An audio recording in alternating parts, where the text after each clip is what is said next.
Sermão do Monte é a síntese de todo o ensinamento que Jesus veio nos dar.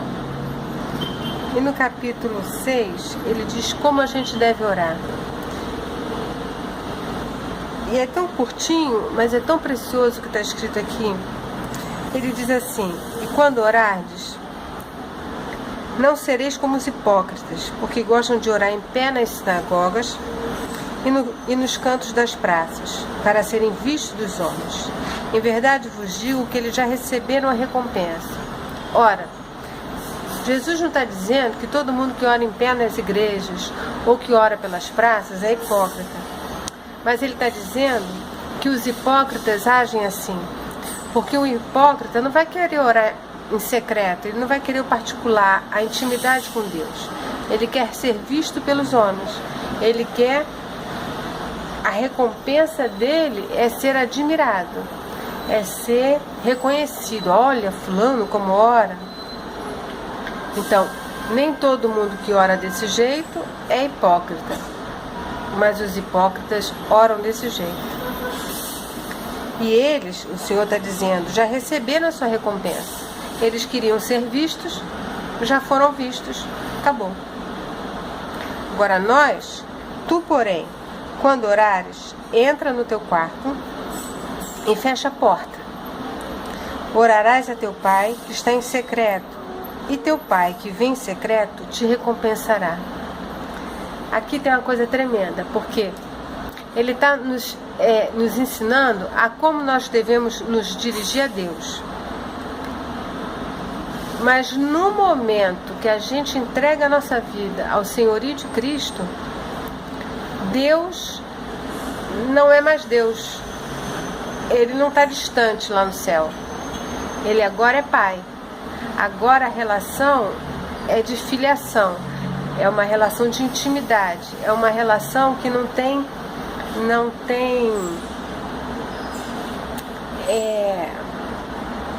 rituais, não tem coisas estabelecidas. Agora é direto. Você chega e fala: esse aqui é meu netinho.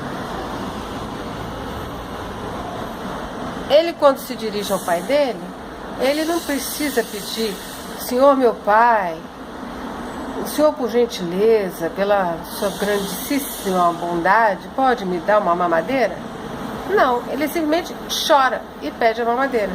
E o pai, com a maior alegria, vai lá e dá a mamadeira e fica babando ao ver o filho pegar a mamadeira e mamar. É isso que o Senhor está dizendo aqui.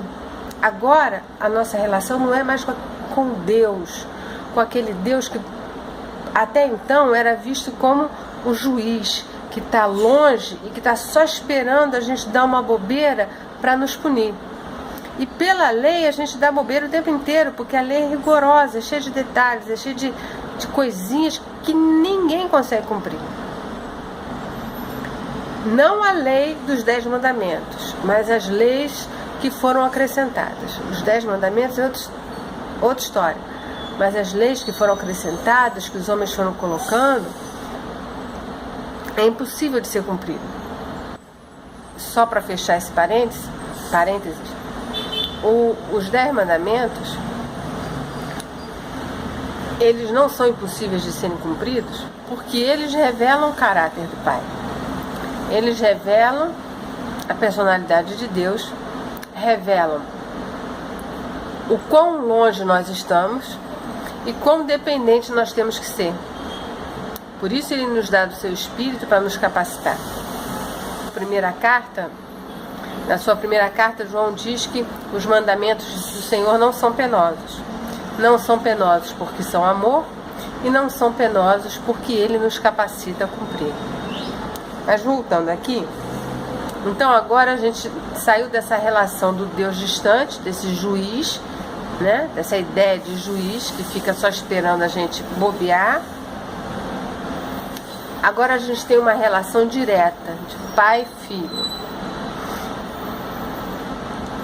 Quem tem essa relação direta não precisa ir para o meio da praça para fazer uma oração. Converse em particular com seu pai. E é isso que ele está falando aqui. Você vai pro teu particular com o Pai. Vai pro teu cantinho, vai lá, senta com o Pai, senta aqui, vamos bater o papo. Simples assim. As coisas do Senhor são muito simples. Os ensinamentos, a relação que Ele quer ter conosco é algo muito simples, é muito direta. E isso confunde. Quem confunde aqueles que ainda estão presos à lei. Aí ele continua. E orando dessa maneira, em particular, nessa relação direta, não useis de vãs repetições, como gentios, porque presumem que pelo muito falar serão ouvidos. Por que os gentios usam vãs repetições? Porque eles estão olhando o Deus distante. Então tem que ficar ali falando para ver se ele ouve, para ver se assim pega ele acordado, né? Você pega ele atento para ele ouvir. Então fica ali repetindo. Nós não precisamos disso. Nós estamos falando com o Pai. O Pai está atento ao Filho o tempo todo. Então, ele não fica usando de vãs repetições. Você fala direto com o Pai. E esse não usei de vãs repetições, outro dia me trouxe uma reflexão. Eu lembrei de Paulo, eu lembrei de Jesus, e um amigo recentemente falou sobre isso. Eu lembrei que Paulo orou por 3 vezes para que o espinho na carne fosse tirado. E 3 vezes foi o suficiente para ele não insistir mais. Jesus orou 3 vezes quando ele pediu para passar a cruz. Se for possível, me livra dessa. E 3 vezes foi o suficiente. Eu não estou dizendo que a gente tem que orar apenas 3 vezes. O que eu estou dizendo é que não adianta a gente ficar em cima do mesmo assunto. Se Deus já respondeu sim, não, ou se Ele deu um silêncio como resposta, que é algo muito profundo, chega, muda de questão, passa para outro assunto. Porque o silêncio de Deus, e esse amigo tocou nessa questão, e era algo que eu já tinha pensado, e ele amarrou melhor, o silêncio de Deus é algo precioso como resposta para nós. Porque se Ele não te dá uma resposta, se Ele ficar calado, Ele está dizendo que Ele sabe que você sabe o que fazer. Ele está dizendo que Ele sabe que você tem fé o suficiente para agir sem precisar ouvir. A palavra é para gerar fé. Quando Deus fala, é para gerar fé no nosso coração. Se Ele não está te dando a resposta, ou se Ele não me dá a resposta, é porque Ele sabe que eu tenho fé.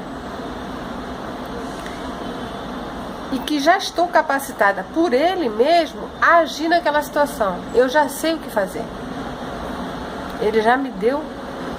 É como Jesus, quando pediu 3 vezes para passar a cruz, não recebeu resposta. Por quê? Porque ele já sabia que ele tinha vindo exatamente para isso. Então Deus não precisava dar uma resposta que ele já sabia. Quando Paulo ora por 3 vezes para que o espinho seja tirado dele, ele já sabia que ele precisava daquele espinho, porque ele fala, é por causa da grandeza das revelações que eu tenho recebido, para que eu não me ensoberbeça. Então ele já sabia. Por isso o Senhor falou, a minha graça te basta. Não precisa muito. Então ele está dizendo, não ore como aqueles que não têm uma relação filial, uma relação de filho. Não ore como aquele que não conhece a Deus. Não ore como aquele que vê Deus distante. Não, mas Deus está tão ocupado, tanta coisa para fazer, e eu vou chegar perto dele com a minha petição. quem diz isso não conhece o caráter do Senhor. Então, se você conhece o caráter do Senhor, que é amor, que é misericórdia, que é prazer em estar com você, em se revelar, em conversar com você, não ore com vãs repetições, ladainha. Conversa direto com Ele. Não useis de vãs repetições, porque presumem que vão ser ouvidos pelo muito falar. Nós não presumimos que vamos ser ouvidos. Nós sabemos de antemão que somos ouvidos. Porque o Pai ama conversar conosco. É Ele quem nos chama. Ele primeiro nos convidou. Ele diz: vinde e arrazoemos. Venha até mim. Venha beber, venha conversar, venha... Se Ele nos convidou, como é que a gente vai ficar na dúvida? Aí eles estão presumindo. A gente não presume, a gente tem certeza. Não vos assemelheis, pois, a eles, porque Deus, vosso Pai, sabe o de que tendes necessidade antes que lhe peçais. Ele sabe qual é a nossa necessidade antes que a gente fale. Então, quando a gente fala, a gente está expressando confiança, a gente está expressando intimidade, a gente está buscando. Mas a gente não precisa ficar com essa formalidade: Senhor, meu Deus, meu Pai, Criador do céu e da terra, amantíssimo Deus. Nem precisa ficar com vãs repetições, com ladainhas, com rezas, porque eu estou falando com meu Pai, o vosso Pai. Quando meu neto chora e pede a mamadeira, o pai dele já sabe que é hora do mamar, já sabe que ele está com fome, já ele está chorando, ele já está lá preparando a mamadeira há muito tempo. Ele já sabe que ele vai pedir a mamadeira antes que ele chore, porque é pai, porque ama, porque tem prazer. Mas ele quer ouvir o choro, porque o choro, o pedido da mamadeira mostra que ele sabe de quem ele depende, ele sabe quem supre as necessidades dele, ele sabe a quem ele pode recorrer, ele sabe quem tem prazer em socorrê-lo. Essa é a relação. Por isso a gente não precisa orar com vãs repetições, não precisa orar com medo, será que ele vai ouvir ou não? A gente ora com intimidade, porque a gente está falando com o nosso Pai. Por isso que eu disse, nesse momento de intimidade, a partir do momento que você cresce em fé e tem essa intimidade, você vê que Deus não é Deus longe lá no céu, mas é um Deus que habita em você e que é seu Pai. Aí ele deixa de ser Deus e passa a ser Pai. Por isso que logo a seguir, Jesus, quando começa a oração, ele diz assim: portanto, vós orareis assim: Pai nosso. E é nosso, não é meu. Nós somos parte de um corpo. Nós somos parte de uma família de muitos irmãos. Então é Pai nosso. Aí fala: o pão nosso. Perdoa-nos. Não nos deixeis cair em tentação. Livra-nos do mal. Perdoa as nossas ofensas. Essa é uma outra questão importante que o Senhor está falando aqui com relação à oração. Nós fazemos parte de uma família. E não tem aquela oração para mim. Com Deus, não tem aquela coisa que existe em muitas famílias: o filho preferido, o filho que ganha o presente, o filho que não ganha. Não tem isso. O Senhor é Pai, mas é Pai para todo mundo. E Ele quer partilhar a intimidade, a alegria, o amor, a misericórdia com todos os filhos. Por isso Ele diz: você orará assim: Pai nosso. É para pedir para mim e para os meus irmãos. O que eu peço para mim, o que eu acho que é melhor para mim, eu vou pedir para o meu irmão. Aquilo que você quer que vos façam a você, faça a eles. Então eu vou orar, vou pedir, Senhor, eu quero revelação da tua graça, eu quero revelação da tua misericórdia, eu preciso de ti. Orando por mim, eu estou orando pelos meus irmãos, porque eu sei que eles carecem das mesmas coisas. É Pai nosso, derrama as tuas bênçãos sobre nós, não é sobre mim. Pensa nisso.